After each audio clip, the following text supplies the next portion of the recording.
Minsan di na talaga magre-reach out sa'yo yung babae kapag may involved na lalaki. In the dating world naman kasi, just like in nature, the women get to choose kung sino yung magiging partner niya. Having said that, it's not uncommon for women to have multiple suitors at the same time. Yung sinasabi mo naman na hindi na magre-reach out yung babae kung may involved na lalaki, this will only happen if that other guy is acting more of a man that you are. In other words, the other guy is doing everything right and she has a higher level of attraction towards him, yan, posibleng hindi na talaga mag-reach out sa'yo yung babae. Kasi nga naman, kunyari yung babae may pagpipilian ng dalawang lalaki. Yung isa, he knows what he's doing. He knows how attraction works. He's acting like a man. He's not acting needy. She's not chasing after the woman. On the other hand, kung ikaw naman, patanga-tanga naman dyan, habol ka ng habol sa babae, chat ka ng chat sa kanya, well, it's no wonder talaga kung hindi na magre-reach out sa'yo yung babae. Huwag ka nang magtaka. Hindi na bago sa dating world na maraming umaaligid-aligid na asungot sa mga nililigawan natin.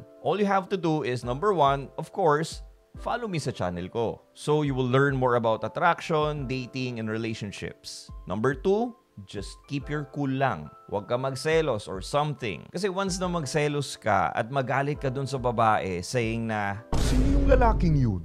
You will come off as a weak and insecure guy sa mata ng babae. And of course, when that happens, the level of attraction towards you will come down as well. Giving more chances dun sa other guy na maging sila. Number 3, do not start chasing her. Marami kasing mga lalaki, and including me way back in college in 1976, lalo silang naghahabol sa babae once na may makita silang kompetisyon. Thinking na, kailangan ko sa kanya mag-chat ng mag-chat kasi baka mamaya malimutan niya ako eh.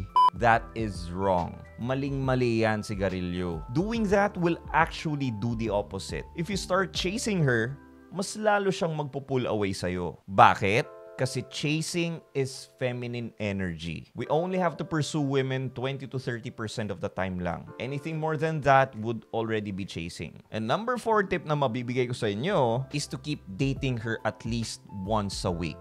Huwag nyo kakalimutan ito kasi napaka-importanting step nito. Bakit kamo? It's because this is the time when you are gonna be doing the seducing. Hindi through chat. Okay? Dapat during the date nyo lang sila siniseduce, hindi sa puro chat lang. Ngayon, kung nabahag na yung buntot mo at tinigil mo na yung paipag-date dun sa babae kasi nga may nakita kang kakompetisyon, well, I will not be surprised kung makalimutan ka ng babae, kung i-ghost ka niya, and she ends up with that other guy. Well, I hope nakatulong sa inyo and follow for more. And if you guys want to get my help personally, the quickest way is for you to book a one-on-one phone coaching session with me. You can do that by clicking the link in my bio if you're on TikTok. Pero kung nasa YouTube ka naman, the link is in the description box below.